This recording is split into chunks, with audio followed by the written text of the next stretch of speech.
We begin with property taxes. It's an issue impacting 2 in every 3 households in the state of Florida. According to the U.S. Census, more than 67% of residents are homeowners, and with that come property taxes. Rising home values have pushed tax bills higher in recent years, making it harder to afford a home. And now serious discussions about reducing or even eliminating property taxes on homesteaded properties have begun at the state capitol. Take a look.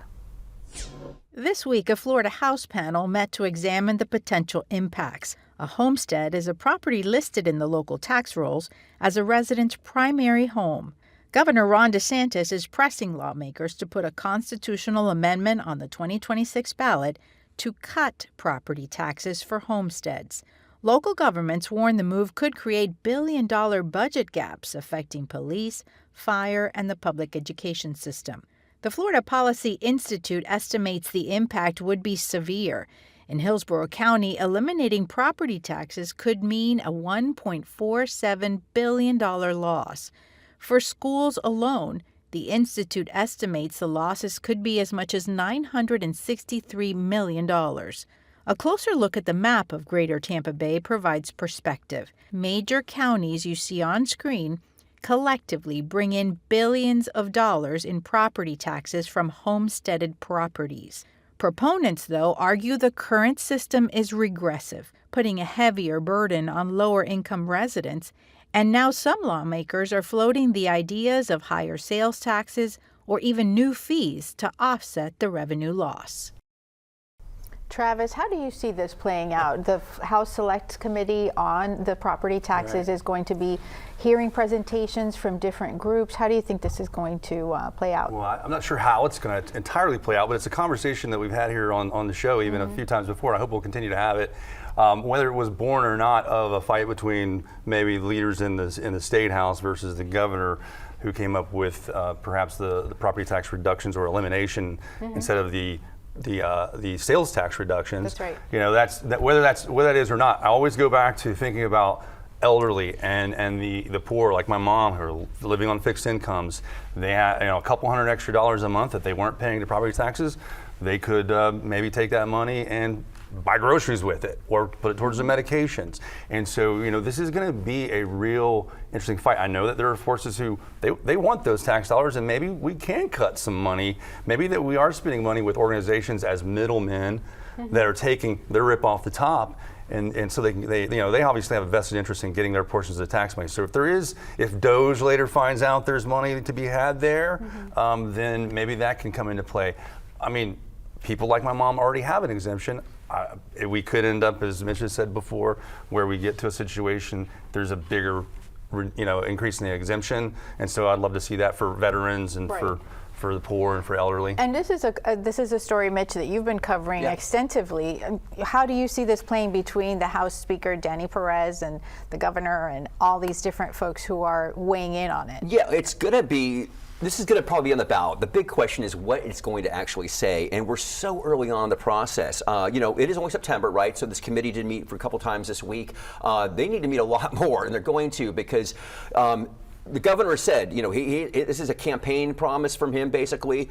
Blaise Ngolia, our new CFO, who is running hard on this, has been going to Hillsborough, Manatee, all around and saying you're spending $200 million of wasteful spending. Or what is that actual wasteful spending? We don't even know yet. He says his DOJ reports will detail that in the coming weeks. But I can tell you when they were in St. Petersburg, they asked a lot of questions about DEI. They asked a lot of questions about resiliency, about climate issues. So are those going to be things that are considered wasteful spending? That's the predicate that the governor and the CFO are putting out there right now, so that when this resolution, this becomes a constitutional amendment, is written up, and local officials say, oh my gosh, this is really going to hurt us, they're going to say, no, we've documented you can afford this because you've been wasting all this money. So it's a big political fight that is already happening at the lower local government levels, and it's a lot more details that we need to see along the way. And Mitch is right. That's where the rubber meets the road. To see some vague numbers from some interest group, that's fine. I want to see the real numbers from each of these county governments that are going to be impacted. Because again, Not just worried about my mom. I come from a firefighter family, and I know we have to fund public safety. We have to fund police and roadways. So yeah, if we can't afford those things, we might have to rethink it. And one of the things that the panel of, I believe that there are 37 members on this committee, that they will be hearing data and presentations from different groups. They are going to be hearing from Florida DOJ next week, as well as the Florida Association of Counties. The Florida League of Cities will also be presenting. Lindsay, as a representative from the St. Pete League of Women Voters, how important is it for organizations like yours to be able to provide data and information to those who are going to be making these decisions? I mean, it's vital. We create the Vote 411 guide online for our constituents to be able to access information about who they're voting on and what they're voting on, about the amendments that are on the ballot when there's a constitutional amendment proposed. I think it's vital that any cut that is made is transparent. You're talking about auditing here, and I think we have audit processes in place, but I don't think anyone disagrees that those can be improved. There are internal audits already happening within government agencies.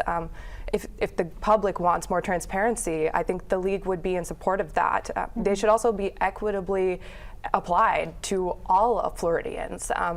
If they're going to impact low-income Floridians more harshly than high-income Floridians, is that something the public really wants to vote for? And then we can't forget that we just recently had a change to the constitutional amendment process. The League was staunchly against increasing the threshold of votes required to get a constitutional amendment through. So when we talk about the reality of passing a constitutional amendment like this, can it be done?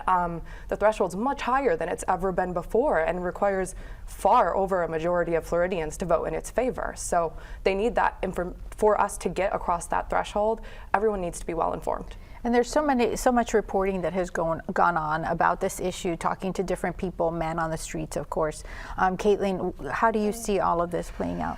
Well, I think when it comes to affordability, it is interesting to me too, if the state is really interested in helping homeowners, that there still is sort of this outlying issue about homeowner insurance and bringing those costs down. I know there was talk about addressing that in this last legislative session. My understanding is that there was really no movement on that, and there was none. Right. So I mean, that to me, as a relatively new homeowner in the state, I mean, we may be able to drive down, to the extent that exemptions can be expanded, the rate can be decreased, okay. But for folks that were really hurting, maybe like your mother, I mean, they're still facing a lot of uncertainty with homeowner insurance. I'm also really interested to see what the state's budget planners, analysts will say about, there's been already forecasted, I think, a budget shortfall potentially coming up, right?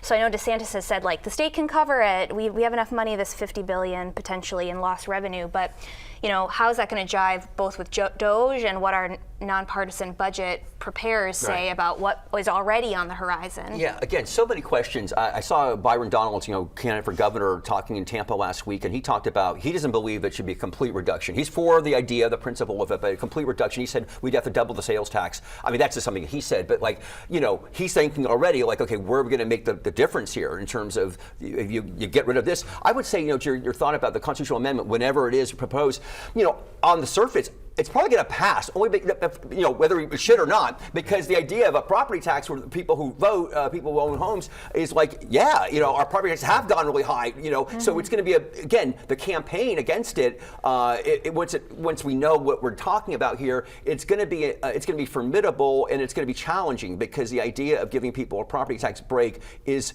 generally supported. Well, for the record, I just want to be clear that if we can get a full-blown property tax wipeout, I'd certainly be for that. If it could work, it could make sense, and we could still fund enough priorities to limit government, I'm fine with that.